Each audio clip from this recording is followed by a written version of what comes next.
Hello， 大家好，我是建哥。那前阵子呢，我们测试了 X1 Carbon 2026啊，非常棒的机器。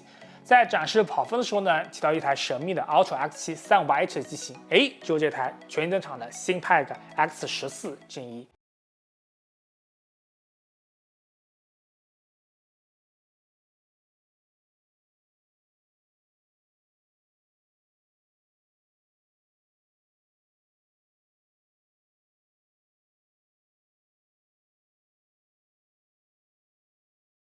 外观呢保持了家族的风格，黑色的机身 ，A 面碳纤维的材质，左上角的 Thinpag logo 小红点依旧会亮灯。碳纤维表面呢使用了抗指纹的涂层，摸上去呢会有一捏捏的颗粒感。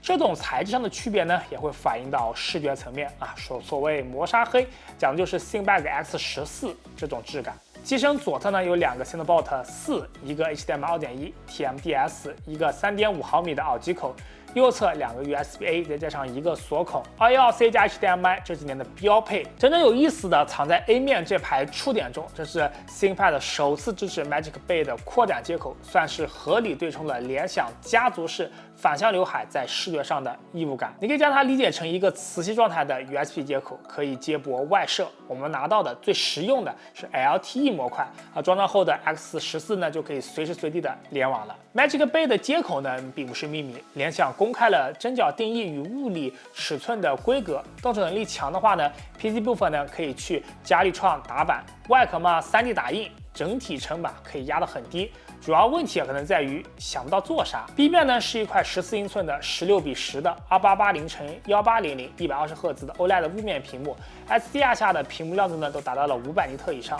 开启 HDR 之后呢，10%的区域可以超过1100尼特。屏幕默认的色域容积呢达到了163%的 sRGB 和115.6%的 DCI-P3啊，出厂预装了 X-Rite 的色彩管理，提供了多种色彩模式和色域供切换。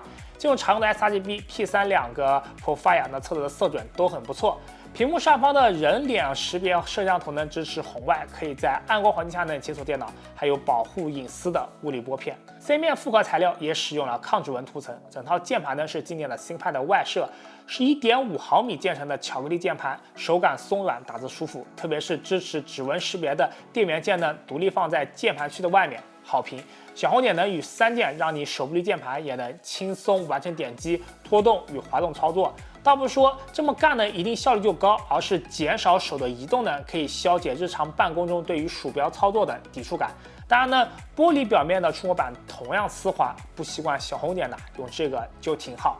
整机的重量是1.19公斤，薄至15毫米，算上两段式的100瓦电源，旅行重量是1.59公斤。这个三维呢，乍听起来呢不过是2020年左右的中高端轻薄本的水平，并不算特别惊艳啊。但是如果我揭开铝合金的地面告诉你，那这颗小身板里面呢还塞下了74瓦时的大电池，双风扇45瓦的散热能力，双 M2 硬盘位，那阁下应该如何应对呢？现在的超级本可以在重量与散热之间呢取得巧妙的平衡，不必像前几年那样去顾此失彼了。直观感受来说呢 ，X14呢就是一台 X1 Carbon 的青春版，14英寸的机身与 A 面的碳纤维材料，过去哪有第二家呢？而且根据中国消费者的喜好呢，拉过了功耗。话讲到这啊，不妨就烤机和跑分就说不过去了。30分钟单烤 FPU， 最一开始1分钟 CPU 可以冲上60瓦以上的功耗尖峰，但是随着温度撞价后呢，迅速回落到了45瓦的正常功耗水平，维持这个水平直到烤机结束，最终呢维持一个哪怕温度撞墙也不降功耗的状态。因此呢，大家看到的 CPU 频率显得很乱。我们这台毕竟不是全新机，数据就仅供参考吧。那么45瓦的功耗有多大价值呢？我们翻出一台60瓦功耗的 Ultra 515H 的机型和它半边手腕。在 3D Bench 223中呢 ，Thinpag X14 凭借新架构，无论是在单核还是多核都稳压了 Ultra 515H 一头。在 3D Bench 2024与2026中呢，也都能观察到类似的趋势。有了这样的基本预期呢，接着在其 Zip 的压缩和解压缩测试。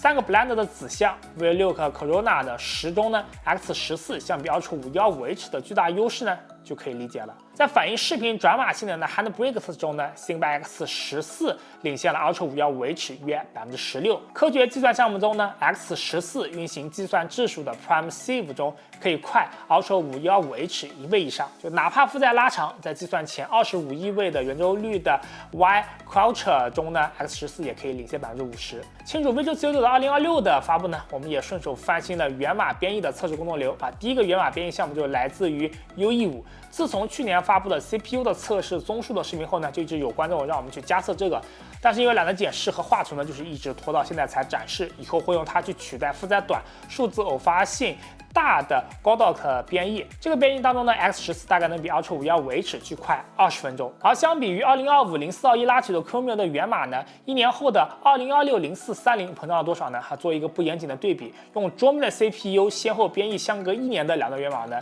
耗时相差13%左右啊。大家大致可以用这个系数折算去对比我们过去的数据。至于 X14 码呢，编于今年4月底的源码耗时4个小时，比 Ultra 515H 快了1.5个小时。单看比例的话，性能还是可圈可点的。但在这种又长又重的负载中呢 ，X14 的表面温度就不太好看了，键盘面有明显的热感。所以说大家现在能理解为什么前面 FPU 的烤机时我们没有讲表面温度和噪音了吧？总之来说呢，现在轻薄本呢或许性能更强了，但是你别真拿它当帕鲁去使唤。我们对于 ThinkPad X14 的预判呢，依然是一台文字的办公机啊，多出来的功耗据说是真有多大用，倒不说是满足于中国消费者的功耗焦虑啊。所谓用户想要，用户得到。那核心的部分呢，是 Ultra X7 才有的 B390 12X Code 配合呢高频内存，在3D Mark 的测中的数据啊非常好看啊，比台式机的3050还要强。但这张卡呢我们没有，所以说对照平台就选了台机的3060，实际的游戏帧数也不错，偶尔过瘾也是完全足够了。最后呢，再看一次拆机，查漏补缺，双 M.2 的盘位，一个与板在内存叠叠乐，一个在电池旁边。我们家硬盘是堂堂纯主家的 PC450 2242的规格 PCIe 4.0x4，跑分看图。网卡是 BE2113 WiFi 7，但是只有160兆赫兹。补偿性升级的蓝牙 6.0， 电池74瓦时 PC Mark 10的现代办公 V 2.0的测场景中跑出了23小时的续航。老说呢 PC Mark 10的数据我们记得也不多，暂时不清楚这个 V 2.0有多大变化，所以这次数字呢就只和 X1 Carbon 去做一个对比了。在已知一模一样的测条下呢，两机的性能分接近，续航基本呢就只和电池容量有关了。忘了说了，这个ThinkPad X14呢也是可以尊享上门售后的410电话的高端专线，7到24小时响应。另外它的 BIOS 功能呢也是和 X1 Carbon 是同款的，可以直接通过 BIOS 去重装系统。ThinkPad X14 上市之后的口碑呢是相当不错的啊，这离不开背后的中国团队针对本土市场做出的针对性调整。说到底呢，电脑是用拿来用的啊，可能是在灯火通明的会议室中西装笔挺的用，更可能是在半夜爆肝的案头边油光满面的用。务实实用的和接地气是这个时代的最大公约数。希望这台电脑呢能获得你的青睐。那今天节目到这里，不知道你如何看待ThinkPad的这台 X14呢？欢迎留言弹幕与我们交流。有观众别忘了点个小赞，点个赞，因为我们是全职 YouTube， 你们点赞对我们非常重要。如果想了解更多电脑资讯的话，可以关注微信公众号传个 StyleOK。如果想购买电脑的话，两套店铺传过读数码，点上个5天狗下见，拜拜。